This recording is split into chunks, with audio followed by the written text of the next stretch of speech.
नमस्कार, day news में आप सभी तमाम दर्शकों का बहुत बहुत स्वागत है। मैं हूं आपके साथ अनामिका। चलिए आगे बढ़ने से पहले एक नजर डालते हैं उन खबरों पर जो बनी है आज की सुर्खियां।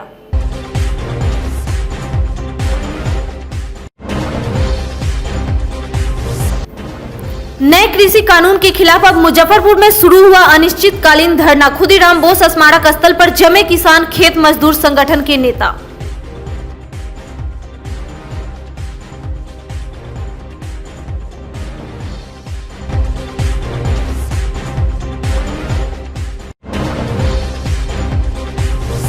लीची के साथ अब मुजफ्फरपुर की लहठी और शहद को विदेशों में मिलेगा बढ़ावा। निर्यात के लिए डीएम ने सरकार को भेजा प्रस्ताव। जगी रोजगार सृजन की संभावना।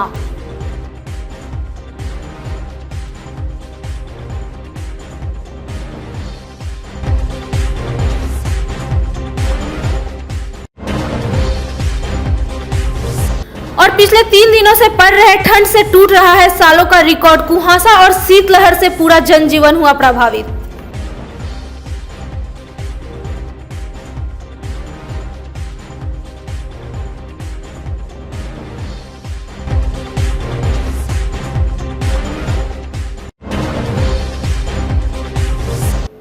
ये थी सुर्खियां और अब खबरें विस्तार से।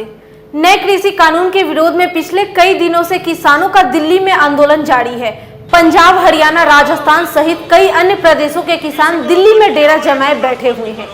इधर कृषि कानून और बिजली संशोधन बिल 2020 के खिलाफ ऑल इंडिया किसान खेत मजदूर संगठन ने मुजफ्फरपुर के खुदीराम बोस स्मारक स्थल पर अनिश्चितकालीन धरना शुरू कर दिया है।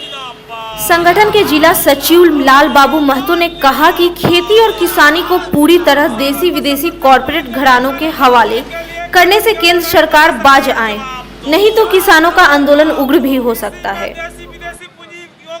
जैसा कि हम लोगों को जानकारी है कि दिल्ली में केंद्र सरकार द्वारा जो लाई गई 3 काले कानून हैं जो पूर्णतः किसान विरोधी हैं, इन्हीं मुद्दों को लेकर 10 दिनों से ज़्यादा हो चुका है।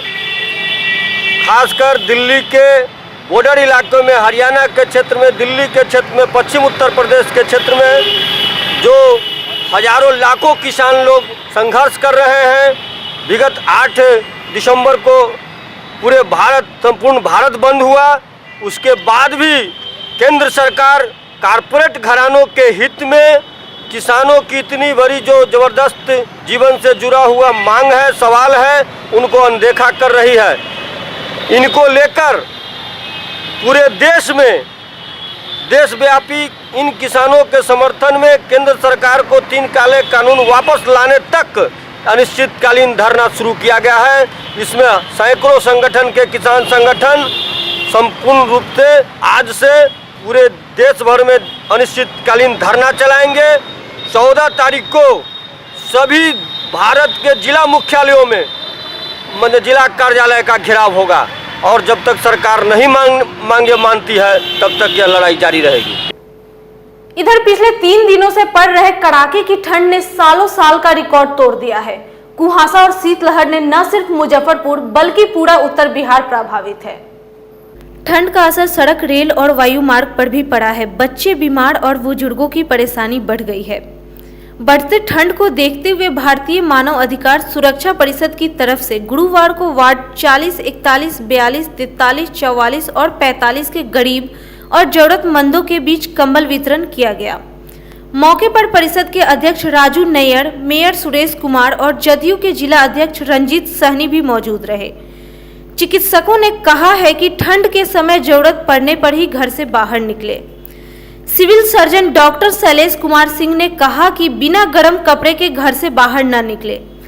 तबीयत बिगड़ने पर तुरंत ही डॉक्टर से संपर्क करें। अधिकार दिवस है, उसी का शुभ अवसर पर इस शहर में एकमात्र राजू नैयर जी जो हैं वही ये शिविर चलाते हैं और बढ़िया काम करते हैं।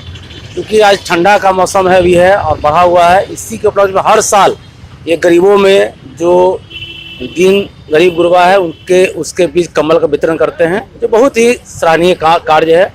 और इस तरह के आदमी ही शहर को, समाज को विकास में अग्रसर करता है। इसी उपलक्ष्य में हम लोग आए थे। हमारे भाई साहब, हमारे जिलाध्यक्ष साथ में हैं, हमारे जदयू नेता भी हैं, हमारे पार्षद जी हैं, सब लोग मिलकर हम लोग बांटते हैं। हमारे पार्टी के कार्यकर्ता राजू नैयर जी के नेतृत्व में गरीबों के बीच कंबल वितरण का कार्यक्रम आयोजित किया गया है और इस ठंड मौसम को देखते हुए बहुत ही सराहनीय कार्य राजू नैयर जी ने किए हैं।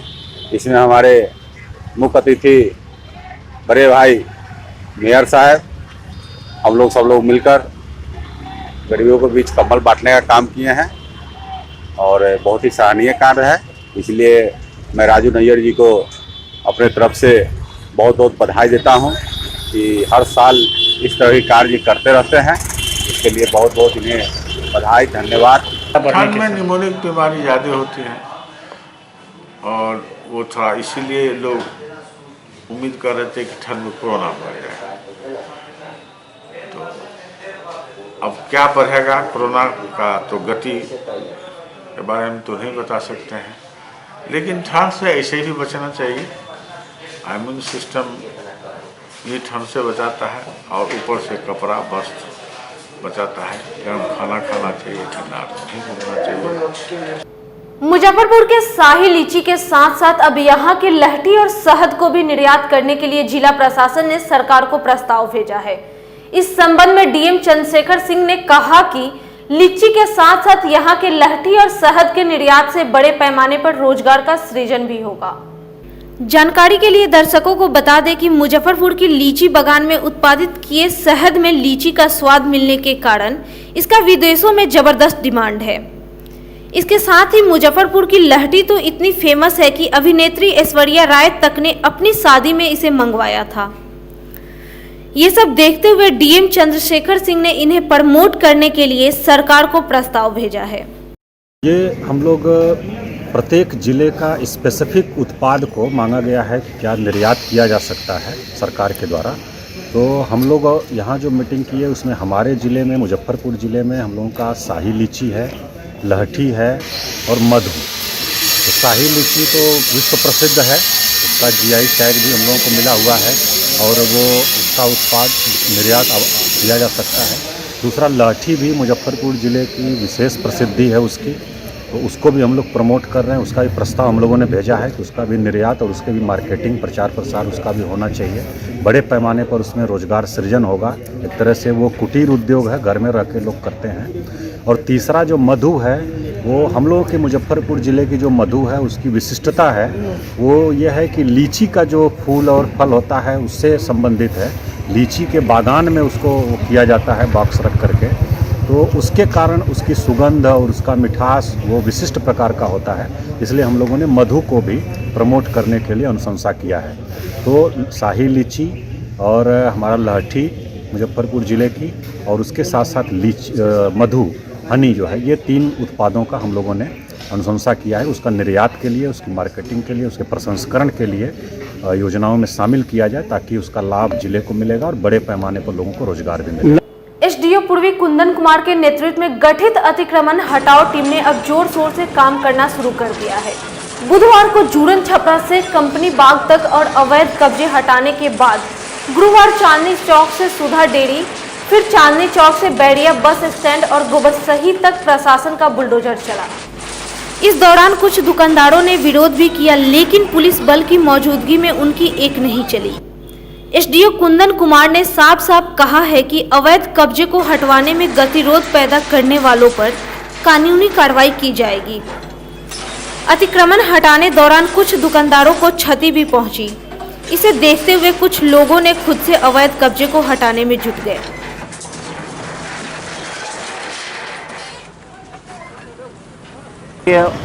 चांदनी चौक हमारा बहुत महत्वपूर्ण चौक है, जिसमें कि दरभंगा 4 लेन, मोतिहारी 4 लेन सब आकर के यहाँ पे टर्मिनेट करती है।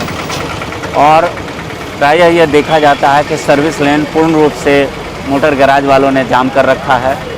न केवल मोटर गैराज वालों ने, बल्कि कुछ ट्रांसपोर्टरों ने भी हमारे मुख्य सड़क पर लंबे समय तक अपने गाड़ी को पार्किंग करके रखते हैं। आज विशेष अभियान चलाया गया है चांदनी चौक से सुधा डेयरी चौक तक, चांदनी चौक से बैरिया बस स्टैंड तक और चांदनी चौक से गोबरसही चौक तक। जिसमें आज हम लोग सभी अवैध पार्क किए हुए गाड़ियों को जब्त कर रहे हैं और अतिक्रमण का साइड बाय साइड अभियान भी चलाया जा रहा है। पूर्व में नोटिस के बावजूद कार्रवाई न होने से अतिक्रमणकारियों का मनोबल बहुत बुरा हुआ। जी बिल्कुल, और यही कारण है कि आज हम लोग जब्ती की भी कार्रवाई साथ चला रहे हैं, क्योंकि हम लोगों ने लगातार कल भी और आज भी अनाउंसमेंट करवाया, इसके बाद भी अतिक्रमणकारियों पर कोई असर नहीं पड़ा है। हालांकि कुछ लोगों ने हटाया भी है और हम लोगों के मार्ग में आएंगे और कानून को धता बताएंगे, उनके विरुद्ध कार्रवाई करेंगे। इधर शराब माफियों पर नकेल कसने के लिए भी पुलिस दिन रात एक्टिव है। अहियापुर पुलिस ने गुरुवार को टरमा गांव के दीपक ठाकुर के घर में छापेमारी कर 2 दर्जन से अधिक केन बियर और 2 विदेशी शराब की बोतलें बरामद की। प्रभारी थानेदार सुनील रजक ने बताया कि छापेमारी की भनक लगते कारोबारी दीपक ठाकुर फरार हो गया।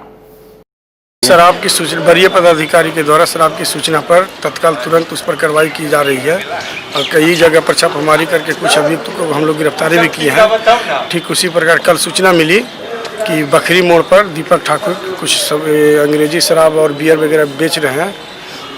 इस सूचना एवं सत्यापन के कार्रवाई के लिए भेजकर वहाँ पर छापेमारी करवाए तो उनके घर से लगभग 13 लीटर बियर शराब प्राप्त हुआ है, लगभग 1.5 लीटर के करीब अंग्रेजी शराब पर प्राप्त हुआ है, जिसे जब्त कर थाना पर लाया गया।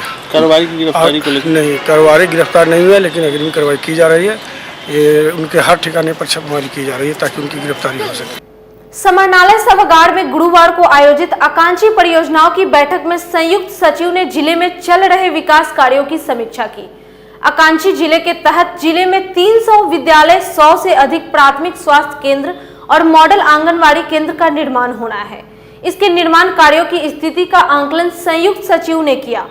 बैठक में DM Chandrashekhar Singh, DDC, civil surgeon सहित कई अन्य पदाधिकारी शामिल रहे।